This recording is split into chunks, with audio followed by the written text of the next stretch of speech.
to this June 2023 presentation titled The Great Transformation, How Understanding the Human Condition Actually Transforms the Human Race. I'm Jeremy Griffith, an Australian biologist, and I'm in a studio at one of our World Transformation Movement, WTM, offices in Sydney, Australia. Before I begin, it might be of assistance to print out a copy of the transcript of this talk that we'll make available on our website as a booklet to help you follow the presentation. The first part of this talk is titled Finding the Redeeming Understanding of the Human Condition, which is the hard part for the human race. The problem is that we still have to apply the understanding to free ourselves from the human condition. As I summarised in my introductory video and booklet, the interview, and I fully explained in my definitive book, Freedom, humanity's heroic journey of painstakingly accumulating knowledge has finally led to the finding of the redeeming understanding of our psychologically upset, soul-corrupted human condition, thus ending all the conflict and suffering in human life at its source, and providing the now urgently needed path forward for the complete rehabilitation and transformation of our lives and world. So what I'm going to be presenting is the actual roadmap that every human and the human race as a whole is now able to follow for our species' psychological rehabilitation. And I think everyone would agree that the psychological rehabilitation is precisely what the human race now urgently needs.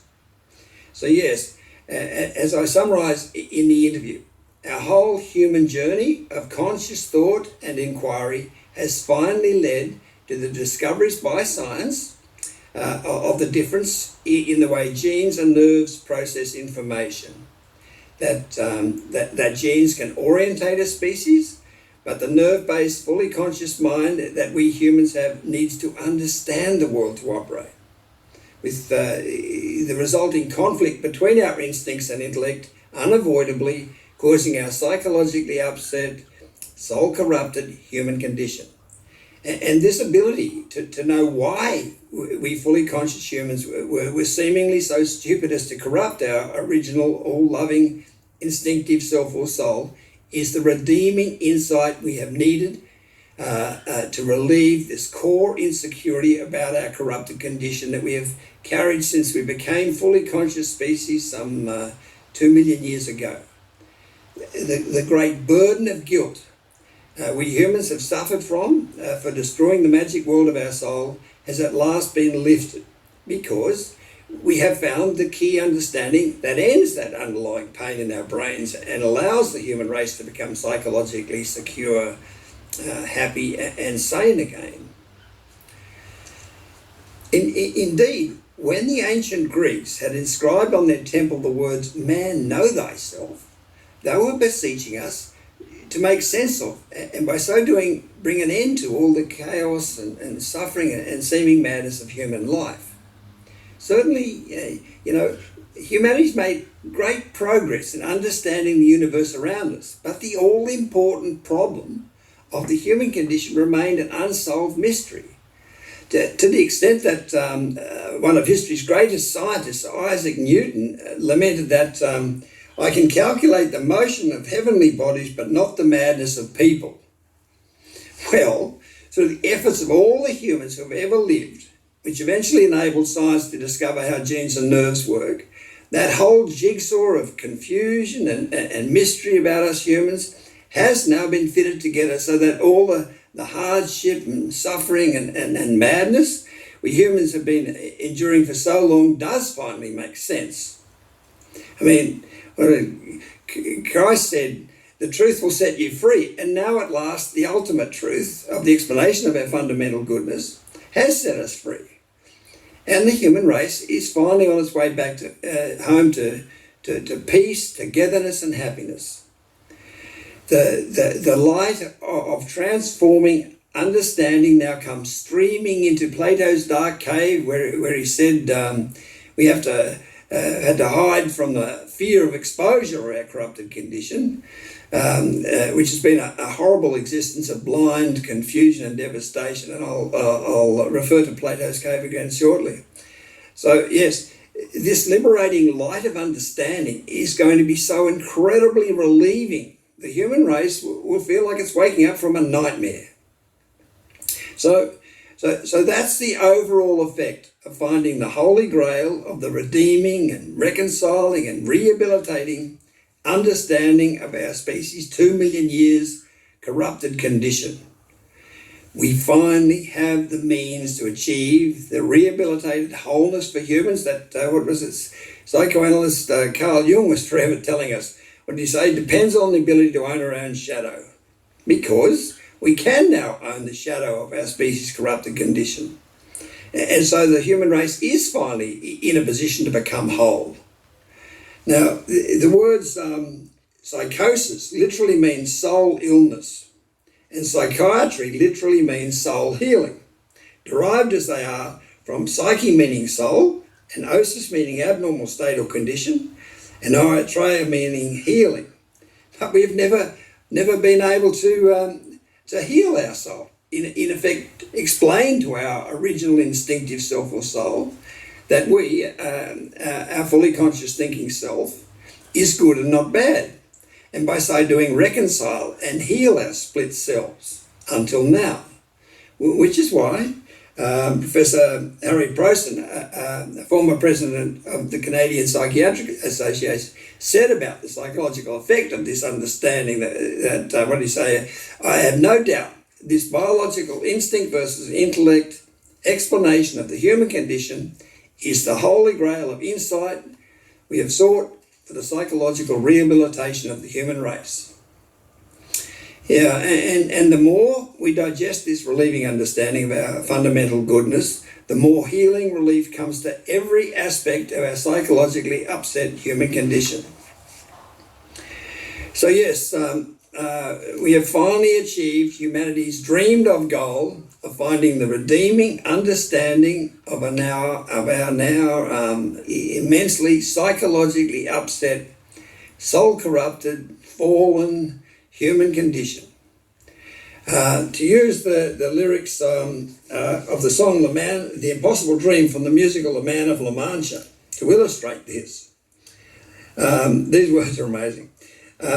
Throughout humanity's glorious quest to solve the human condition, we have borne the unbearable sorrow of our corrupted state and run where the brave dare not go and marched into hell for the heavenly cause of achieving the seemingly impossible dream of righting the unrightable wrong of the condemnation we have been living with for being corrupted.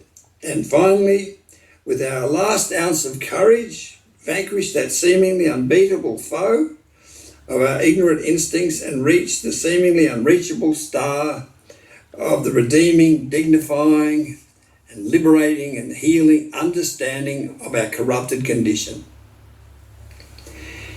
It truly is an almost beyond imagining fabulous achievement for us humans to have lived through and overcome the psychological hell that we have had to endure for some 2 million years. Means we have to be the bravest, most courageous and heroic species to have ever lived on Earth. Now, there is an issue, and this is very important. Our species' great struggle is not yet over because we still have to use or apply the redeeming understanding fast enough to save the human race from the imminent threat of our species' extinction from terminal levels of psychological upset. As I will explain. The way we do this, and this applies both individually and collectively, is through the transformed way of living. But before I get into that part of this presentation, the first problem that has to be understood and overcome is the death effect, which I'll now explain. Part 2, the problem of the death effect. As I've described in my video booklet, The Great Guilt, and in other publications, the only way we humans have been able to cope with the unbearably depressing truth of our corrupted condition, while we couldn't explain it, was to deny its existence. As I mentioned, the great Greek philosopher Plato used the perfect analogy for this situation, where he described us as humans as having to hide deep underground in a dark cave where no light could get in and expose our corrupted condition. Well, Plato not only described how we have had to hide in this dark cave-like state of denial of our corrupted condition, he even predicted what would happen when one day someone puts together the redeeming understanding of that corrupted condition that liberates the human, all the cave prisoners in his analogy, from having to hide in their dark cave. So yes, so way back during the golden age of Greece in 360 BC, when writing in his dialogue, The Republic, about the time when someone escapes from the cave into the light of day and sees for the first time the real world, and returns to the cave to help the cave prisoners escape into the sun-filled setting outside the cave, which symbolises the transition to the real world. Plato wrote that when the cave prisoner is forcibly dragged up the steep and rocky ascent, this is his actual words, out of the cave and not let go till he had been dragged out into the sunlight, in other words, showing the truthful, real, redeeming explanation of our corrupted, imperfect human condition, and he actually used the term human condition, the process would be a painful one to which he, the cave prisoner, would much object. And when he emerged into the light, his eyes, this is very interesting, his eyes would be so overwhelmed by the brightness of it that he wouldn't be able to see a single one of the things he was now told were real. Significantly, Plato then added, certainly not at first, because he would need to grow accustomed to the light before he could see things in the world outside the cave. So that's amazing. Plato has said, what he said here is that when we humans are presented with the redeeming explanation of our corrupted condition, we would be so attached to living in denial of it that we wouldn't be able to see a single one of the things we were now told were real. And it makes absolute sense that we humans have been living in such deep fear of the issue of our corrupted condition that our first response is to not allow our minds to take in or hear what's being talked about. We suffer from a mental block, what we in the WTM have come to describe as the deaf effect. And I should emphasise that what an amazing insight Plato had. No wonder, A.N. Whitehead, one of the greatest philosophers of the 20th century, described the history of philosophy as merely being a series of footnotes to Plato. That's an amazing statement. Plato truly was a very great, denial-free, honest, effective thinker, or what humanity has termed a prophet. So yes, the problem of the deaf effect is very, very real. So it's certainly likely that at first you, the listener, won't be able to, as Plato said, take in or hear a single one of the things you are now told are real. Now, I know that saying that will seem like an impossibility. You'll think, look, if this explanation is rational, I'll be able to understand it. But the problem of the deaf effect is actually true. I mean, you can read many real-life accounts of the deaf effect in The Great Guilt and in other publications. So everyone needs to be warned that they will very likely experience this extraordinary problem of the deaf effect when listening to the description and explanation of the human condition. So now, the great difficulty that this problem of the deaf effect creates is how can it be overcome? So how do we solve this problem of the deaf effect? Having lived in great fear of the issue of our corrupted condition, how can people overcome that fear enough to be able to look at and take in and absorb the explanation of our corrupted condition? And by so doing, discover that the all-relieving understanding that the corrupted condition has finally been found. How do they, if they can't hear it, how do they learn the benefits of being able to understand the human condition? Well, now, the solution to this problem of the deaf effect, the way people overcome it, is through being prepared to reread and or re-listen to what's being written or said. This process of rereading and re-listening to what is in fact a straightforward and clear presentation of growing accustomed to the light, as Plato described it, erodes our historic denial and counters the deaf effect, allowing the compassionate and immensely relieving insight to become accessible. These are such good illustrations I gave in my 2022 presentation, The Shock of Change. I'm going to include them again here. The following is a good example of someone patiently rereading and re-listening to the explanation and overcoming the deaf effect. May Gibbs, the founder of the WTM Phoenix Center in Arizona, America, said, "I tried for months to get through the reading material, but my thought at the time was that it was super tedious and boring." Now, saying it was super tedious and boring is a typical deaf effect response. The subject of the human condition has historically been so unbearably confronting and depressing that most people's minds just don't want to engage with it. And so defensively and dismissively, in effect, say, "I'm not interested in what you're talking about. It's just super tedious and boring. Rubbish, meaningless rubbish as far as I'm concerned." Now, significantly, when May Gibbs persevered listening to and reading the information and eventually got through the deaf effect, she said, "I find it laughable now how deaf I was, because here I am today obsessing over the freedom essays, videos and Facebook group posts. It has brought such peace to my life and I have a burning desire to get it to whoever will listen." Okay, and this is another comment about how perseverance overcomes the deaf effect. It's from Melinda Greenacre on the WTM's Facebook group. She writes, "Hello, I'm a first-time poster. Something weird is happening that I thought I'd share. I first came across this book, Freedom, in 2017 when I downloaded the free version, but I couldn't get past the first few pages. Then during the lockdown in 2020, I bought the paperback version for myself and my dad, but still couldn't get through the first couple of pages. It just didn't make any sense. I felt that the sentences were too long and rambling. Reading it made me tired. My mind would wander away every time, so I put it down again. But recently, in 2023, after seeing lots of WTM content pop up on social media, I started playing the main pinned interviews on the Facebook group in the morning as I was getting ready for work. A few tiny bits of information clicked into place. Nothing mind-blowing, but definitely a few aha moments. Today, I've been sitting at the bay waiting for my husband to finish a charity bike ride. I bought a coffee and thought it would be a good location to try reading the book again.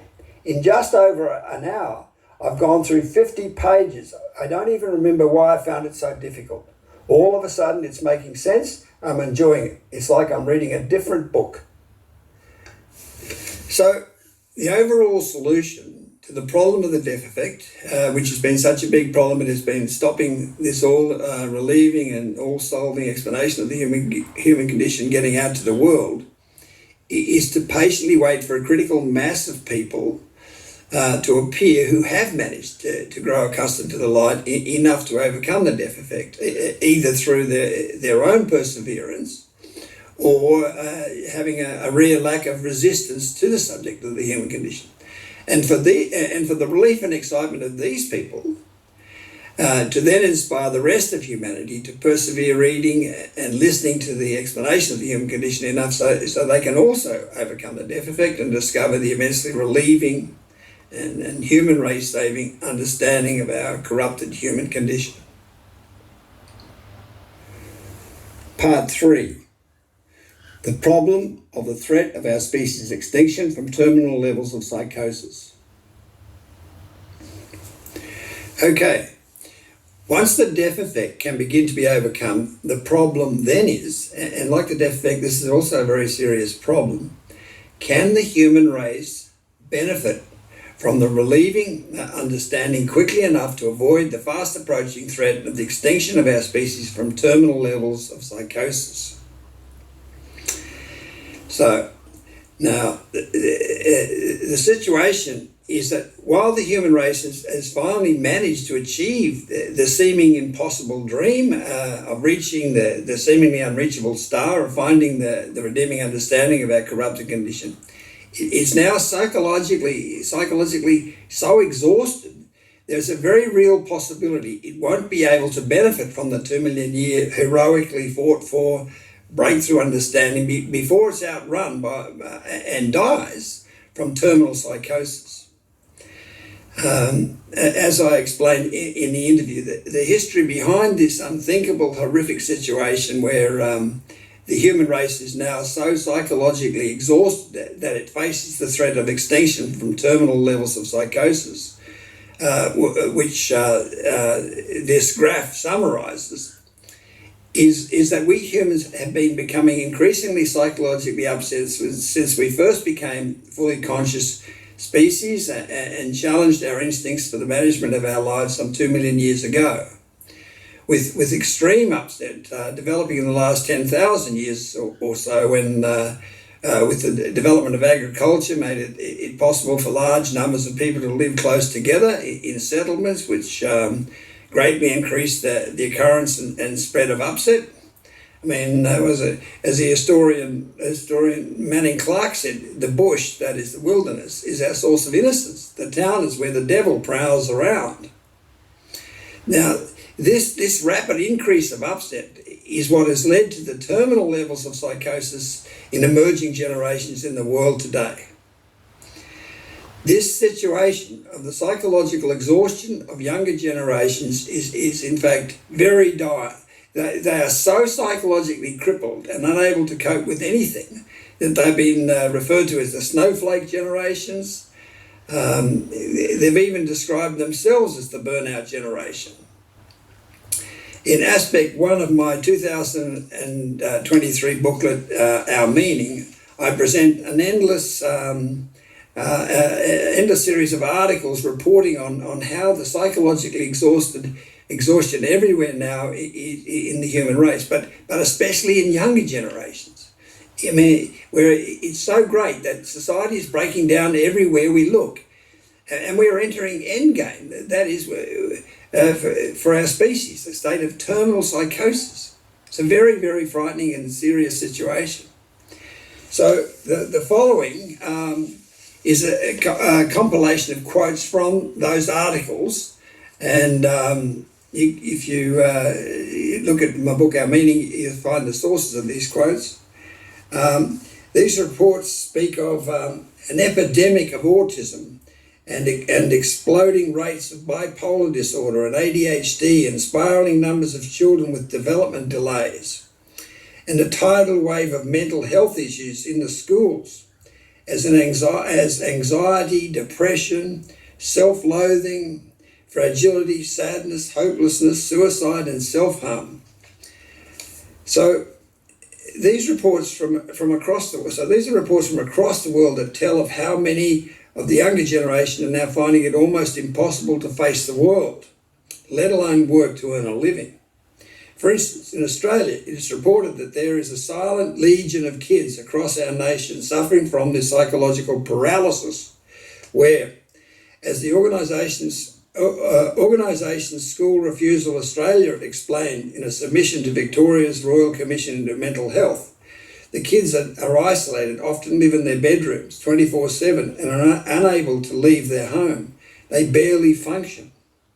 They feel guilty and ashamed. They've given up.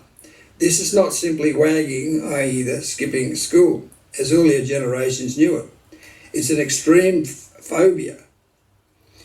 And further reports about the psychological paralysis of the young in Australia state that 1 in 5 teenagers struggle to read.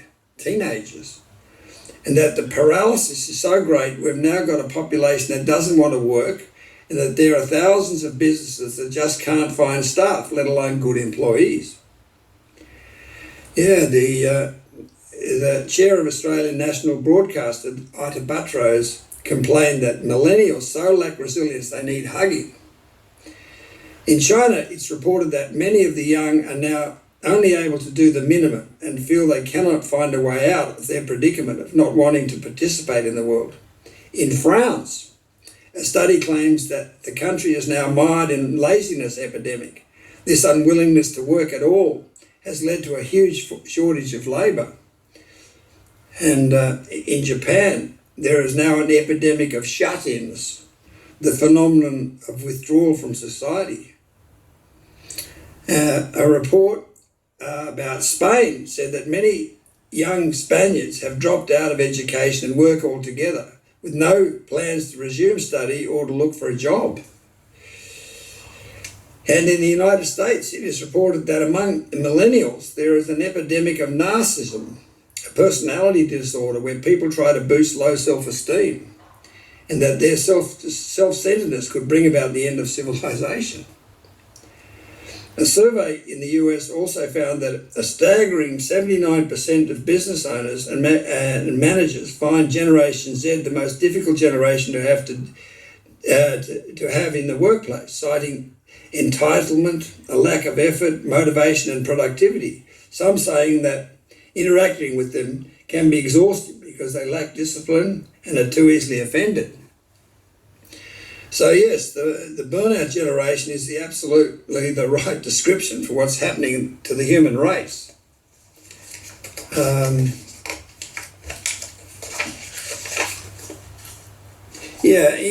the case of politics, I need to first explain the basic situation that's involved in the political dialectic, which is that having had to deny the unbearably depressing truth of our 2 million year corrupted condition while we couldn't explain it, has meant that there's been no corrupted condition to have to be explained. So you're living in denial of it, so there's nothing to explain. So there's been no admission of our fundamental task and responsibility of having to participate in humanity's heroic battle to find the redeeming explanation of our corrupted condition. If there's no corrupted condition, then there's no corrupted condition to have to be explained. However, now that we can explain and defend our corrupted condition, we can finally admit the existence of it and therefore of humanity's great heroic meaning and purpose of having to find understanding of it, which, as I explained in my booklet, Death by Dogma, is a battle that the right wing in politics has supported with its emphasis on freedom of expression and on the upsetting competitive, selfish and aggressive individualism needed to find the ultimate explanation. So admit our corrupted condition and we finally have the reason for the right wing in politics. John Kenneth Galbraith, the liberal economist and advisor to the Kennedys, once mockingly said that the right wing are engaged in one of man's oldest, best financed, most applauded, and on the whole least successful exercises in moral philosophy. That is, the search for a truly superior moral justification for selfishness. Yeah, well, with the explanation for and resulting ability to admit our corrupted condition, that truly superior moral justification for selfishness that the right have been supporting is now revealed, along with the extreme danger of the left's freedom of expression and selfishness denying, dogmatic, deluded, pseudo-idealistic demands for a selfless and loving world. So while there's no corrupted condition to have to be explained, and thus no ability to effectively explain and justify the selfishness and competitiveness of the right wing, the attraction of the left's incredibly dangerous, pseudo-idealistic, let's all just hug each other, do good to make yourself look good and feel good, politically correct, woke culture has become irresistible, especially for those who are extremely psychologically exhausted from the effects of humanity's heroic battle to find understanding, namely today's younger generations. After after the 2022 federal election in Australia, the Australian National University 2022 Australian election study found that only 1 in 4 voters under the age of 40 voted for the right-wing coalition, and only 1 in 5 voters among the Generation Z voted for the coalition. Yeah, in fact, there's many predictions being made in democratic countries that before long the right may never be able to win power again. Yeah, a May 2019 article in The Atlantic with the title "Young Democrats May Control the Political Future" says that the right-wing GOP seems to be playing a losing hand, that it seemingly won't ever get back into power. I mean, the takeover by pseudo-idealism and with it the destruction of humanity is apparently everywhere upon us. You know, so thank goodness that what has actually been right about the right wing and what has actually been wrong about the left wing has finally been revealed. Better still, thank goodness the understanding that makes this exposure possible brings to an end the whole upsetting battle to find this all exposing and thus all relieving understanding.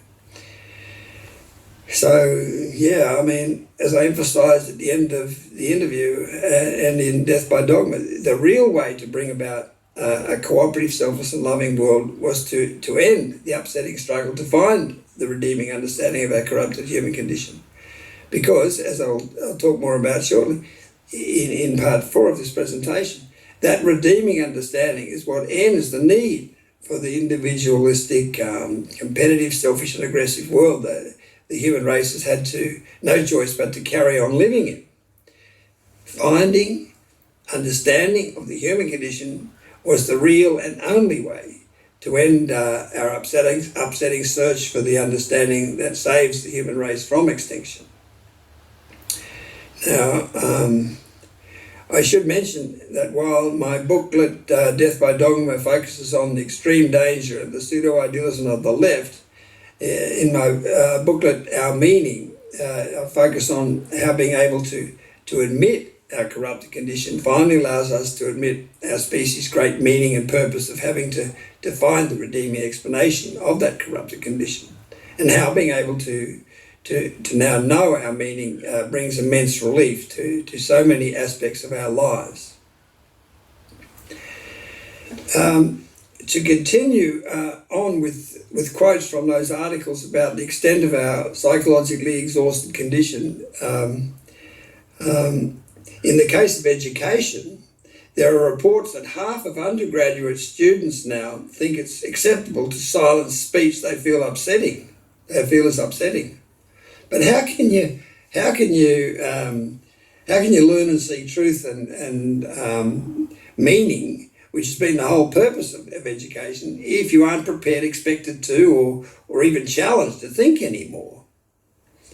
As one report said, the safe space trigger warning culture with its intolerance of dissent in Western universities and the puritanical hectoring of social media gives grounds for concern that the flowering of freedom of thought in the past several centuries may be under threat. It may mean that the entire world is heading to a great endarkment. So yes, humans are giving up thinking, which is the basic responsibility of being a conscious being.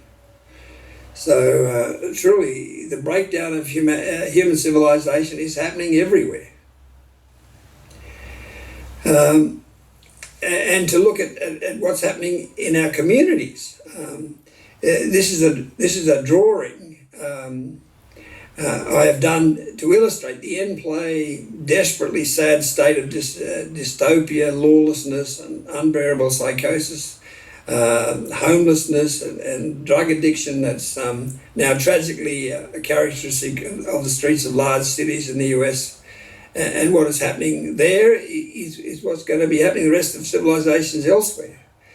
So there really isn't any meaning or hope left out there in Plato's human condition denying cave world, which is why my booklet, Our Meaning, that reveals the meaning of our suffering is especially needed and precious. These photographs on the left and right are of people participating in post-apocalyptic zombie street parades that have become popular among the young in recent times. And the painting in the middle by Jean-Michel Biscay was sold at auction in 2013 for a whopping $48.8 million, I think. A price, no doubt, that's sort of achieved in part because of how much it resonates as an image of our time. So while we've had to live in denial of our corrupt condition, while we couldn't explain it, that condition has become so extreme that it has become necessary to gain at least some psychological relief from it by temporarily giving it expression, sort of exorcism through being honest about it, at least for a little while in these street parades. These are lyrics from the young American heavy metal band With Life in Mind that reveal just how traumatized our now immensely upset, soul-corrupted world is for young minds. And therefore, how important it is going to be for them to now be able to make sense of that world through understanding the human condition. It scares me to death to think what I have become. I feel so lost in this world. Our innocence is lost. I scream to the sky, but my words get lost along the way. I can't express all the hate that's led me here and all the filth that swallows us whole. I don't want to be part of all this insanity, famine, death, pestilence and war, a world shrouded in darkness, fear is driven into our mind everywhere we look. Trying so hard for life with such little purpose, lost in oblivion. Everything you've been told has been a lie, a human condition lie, avoiding lie. We've all been asleep since the beginning of time. Why are we so scared to use our minds? Keep pretending, soon enough things will crumble to the ground. If they could only see the truth, they would coil in disgust. How do we save ourselves from this misery? So desperate for the answers. We're straining on the last bit of hope we have left. No one hears our cries. No one sees us screaming. This is the end. A 2017 report by medical doctors published by the US National Library of Medicine titled We Are the Hollow Men, the worldwide epidemic of mental illness, summarises this whole horror, psychologically exhausted situation the human race has arrived at. The report begins by quoting from T.S. Eliot's poem The Hollow Man. Remember us, if at all, not as lost, violent souls, but only as the hollow men, the stuffed men. This is the way the world ends, not with a bang, but a whimper. And the report then says, all across the world, patients are coming to their local accident and emergency department casualty centre. They are in pain. Sometimes their eyes scream out their suffering, and other times they appear as cold, empty shells reflecting the hollowness the patient feels inside. Unlike patients with compound fractures or lacerations, patients with psychiatric illness have wounds that are rarely visible to the naked eye. This is the way the world ends, not with a bang, but with a whimper. This is the face of mental illness, the stark picture see in emergency physicians and psychiatrists with problems ranging from depression to suicide and psychosis, as well as addictive disorders. The statistics are frightening and the system is stretched to the breaking point with no end in sight.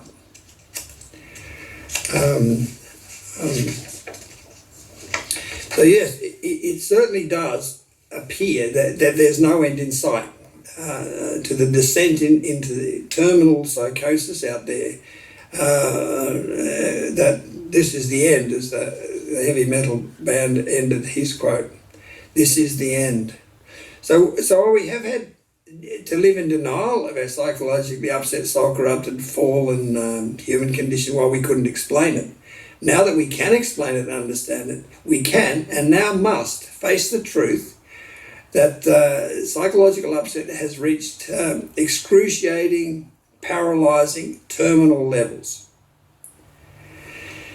And what The truth of this psychologically tortured, truly horrific predicament means is that even if there were innumerable counsellors highly trained and skilled in using the redeeming and healing understanding of the human condition that we now have, and even if every person was in therapy all day long, it would still take a number of generations for all the psychological upset in humans to be healed and psychological upset in humans be eliminated from Earth. And for every child to be able to grow up in a completely unconditionally loving environment and so not suffer from any psychological upset during their upbringing. To illustrate the point, it's obviously going to take a number of generations for the healing effects of the understanding we now have of the human condition, for men to not be, to some degree, egocentric, and for women to no longer need the reinforcement of being sexually attractive.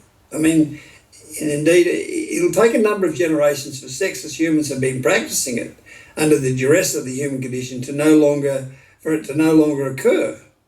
I think it's in chapter 811b of Freedom, I explain the relationship that has existed between men and women under the duress of the human condition, and also how, while under that duress, sex has been used as a way of violating or destroying or ruining or fucking innocence for its implied criticism of our lack of innocence.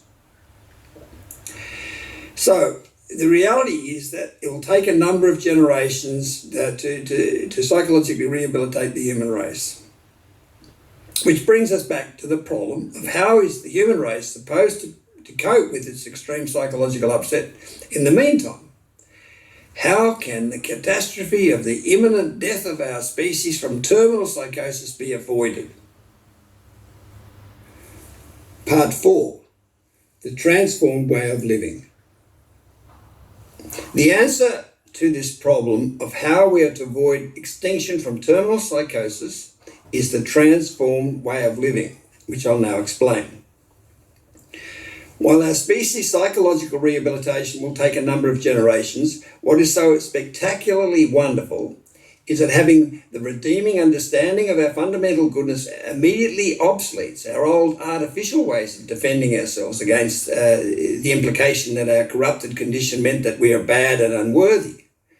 I mean, remember in the interview that I explained using the Adam Stork analogy, how when we were unjustly criticised by our instincts for defying them and managing our life from a basis of understanding, that the only ways we could defend ourselves against our instincts criticism was to prove that we weren't bad by competitively winning as much power, fame, fortune and glory as we could, and by angrily attacking the implication that we were bad, and by blocking out from our minds that implied condemnation.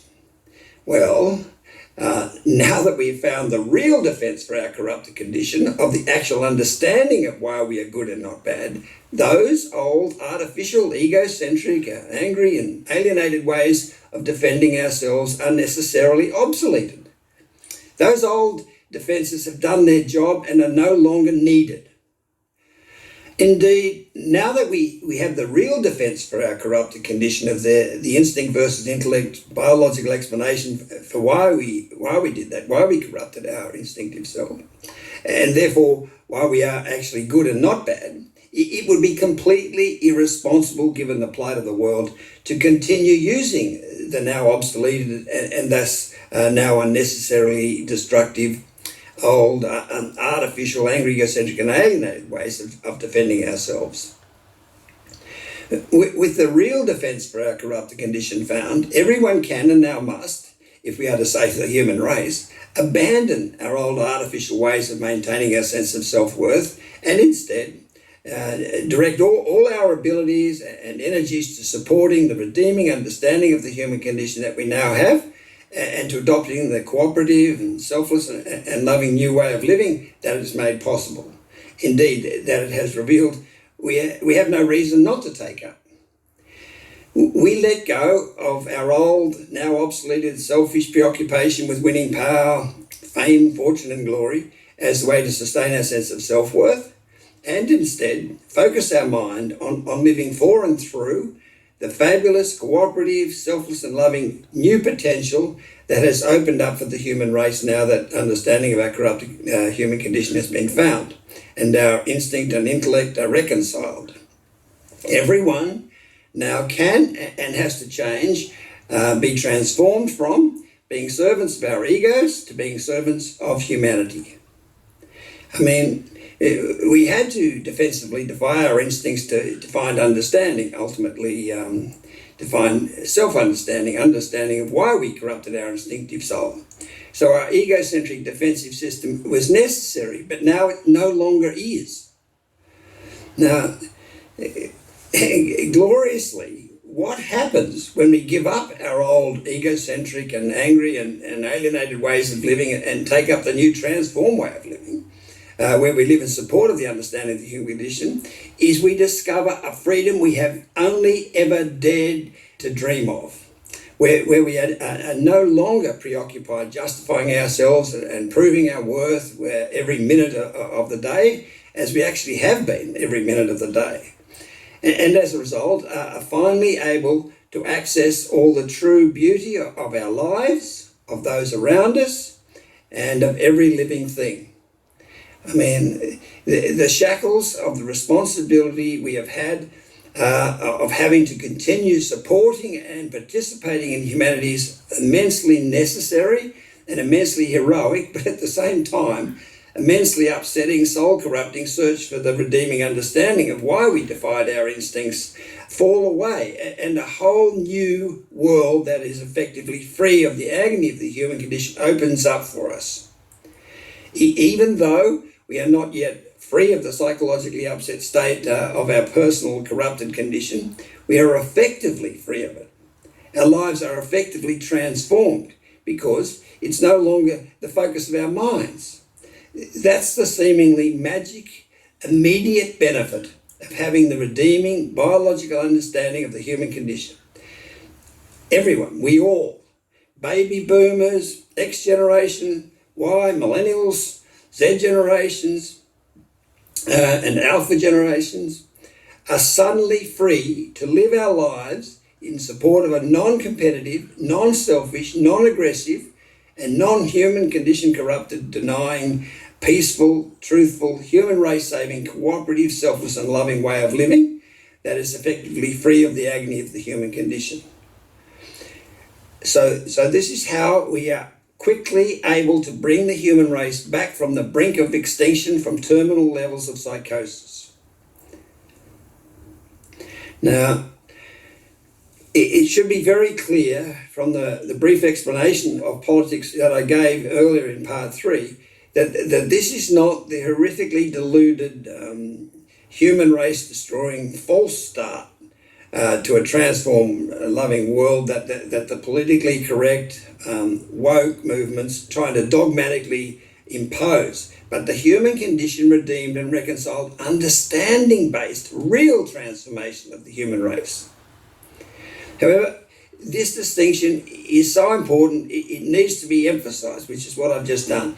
In my book, Death by Dogma, especially now it's in paragraphs 85 to 86, I describe just how dishonest and extremely dangerous is this fake it to make it false start to a transformed world that the PC woke movement is dogmatically trying to impose. I should also emphasize that while this great transformation of the human race, that understanding of the human condition makes possible, is similar to a religious transformation in that it involves completely letting go of or transcending or being born again from our real upset self and instead deferring to another way of living, that's where the similarity ends. As I explained in chapter 9.5 of Freedom, while religions were an incredibly effective means of containing the upset in humans while the search for understanding of that upset continued, the transformed way of living is in complete contrast, concerned with what happens after that liberating understanding is found and there's no longer any need for the old must prove our worth, competitive, selfish and aggressive way of living. So While religions were human condition relieving, they were not human condition resolving, like the understanding that we now have is that we're able to live in support of is. In fact, the transformed way of living, or transformed life or state, as we in the WTM also refer to it, represents the realization of religion's hope and faith that the liberating understanding of the human condition would one day be found. I mean, it's the time Moses looked forward to when he anticipated that with meaning, which I explained in chapter 4 of Freedom and in Freedom Essay 23. And it's the time Christ that instructed us to pray for in his Lord's Prayer, when he said, your, namely God's integrative, peaceful kingdom come, your will, that we be integrative in other words, be done on earth as it is in heaven. And it's the time predicted in Revelations in the Bible, when it says that another book will be opened, which is the book of life, which is the human condition explaining and humanity liberating book. And a new heaven and a new earth will appear, for the first heaven and the first earth will have passed away. In other words, and the dignifying full truth about a corrupt condition, as he says, will wipe every tear from our eyes. There will be no more death or mourning or crying or pain, i.e. No more insecurity, suffering or sickness. And he goes on, for the old order of things has passed away, as they surely have. And it's the time the great Hebrew prophet Isaiah hoped for when he said, humans will beat their swords into plowshares, nations will not train for war anymore. And it's also the time when Buddha said that point 5 of freedom. While religions were an incredibly effective means of containing the upset in humans while the search for understanding of that upset continued, the transformed way of living is in complete contrast, concerned with what happens after that liberating understanding is found, and there's no longer any need for the old must prove our worth, competitive, selfish and aggressive way of living. So while religions were human condition relieving, they were not human condition resolving, like the understanding that we now have is that we're able to live in support of is. In fact, the transformed way of living, or transformed life or state, as we in the WTM also refer to it, represents the realization of religion's hope and faith that the liberating understanding of the human condition would one day be found. I mean, it's the time Moses looked forward to when he anticipated that we will be like God knowing, with God being humanity's personification of integrative meaning, which I explained in chapter 4 of Freedom and in Freedom Essay 23. And it's the time Christ that instructed us to pray for in his Lord's Prayer, when he said, your, namely God's integrative, peaceful kingdom come, your will, that we be integrative in other words, be done on earth as it is in heaven. And it's the time predicted in Revelations in the Bible, when it says that another book will be opened, which is the book of life, which is the human condition explaining and humanity liberating book. And a new heaven and a new earth will appear, for the first heaven and the first earth will have passed away. In other words, and the dignifying full truth about a corrupt condition, as he says, will wipe every tear from our eyes. There will be no more death or mourning or crying or pain, i.e. No more insecurity, suffering or sickness. And he goes on, for the old order of things has passed away, as they surely have. And it's the time the great Hebrew prophet Isaiah hoped for when he said, humans will beat their swords into plowshares, nations will not train for war anymore. And it's also the time when Buddha said that in the future everyone be Buddhas, in other words, be free of psychosis, and will reach perfect enlightenment, in other words, reach understanding of the human condition. So yes, unlike religion, the transformed way of living represents the end of dogma and faith and belief and the beginning of knowing. Essentially, religions were based on deferring to and living through support of the embodiment of the ideals in the form of the soundness and truth of the denial-free thinking and behaving prophet around whom the religion was founded. Whereas a transformed way of living is based on deferring to and living through support of the first principle-based biological understanding of the ideals and of our species' unavoidable historic lack of compliance with those ideals. Another immense difference between the transformed state and religion is that in the transformed state there's no deity involved or deference to a personality. In fact, there's no worship of any kind. And best of all, unlike religion, there's no involvement or emphasis on guilt, because guilt and the whole notion of good and evil have been eliminated forever, and through the reconciling understanding of the human condition we now have. As I explained in detail in chapter 9 of Freedom, the logic behind making this human race-saving decision to transform our lives by living in support of our anger, egocentricity and alienation obsoleted, understanding-based, cooperative, selfless and loving existence is irrefutable. Now that the great goal of the whole human journey of conscious thought and inquiry is achieved, and we have found the redeeming understanding of our corrupted condition, all our old retaliatory, defensive and insecure behaviours of egocentricity, anger and alienation that we have had to employ to psychologically prop ourselves up. Ladies and gentlemen, all society, every you believing, take a responsibility to protect yourself, to have your human rights, to have your freedom. When you're missing to listen, this is the message I send them.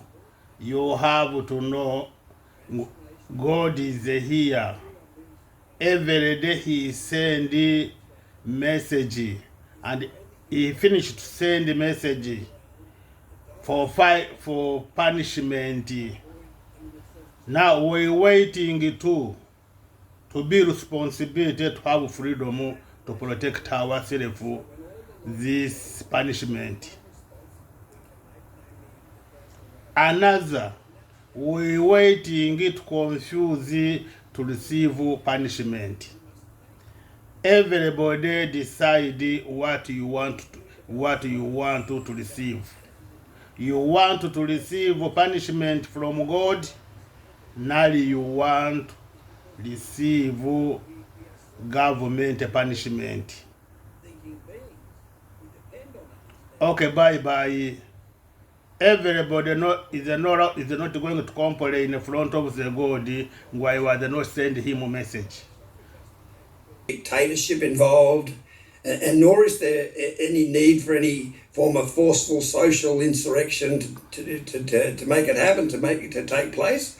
All that's required is to spread this logic, fully understandable, science-based, biologically fully accountable and true, incontestable, absolutely justified and needed breakthrough understanding of the human condition, and it will do all the changing on its own.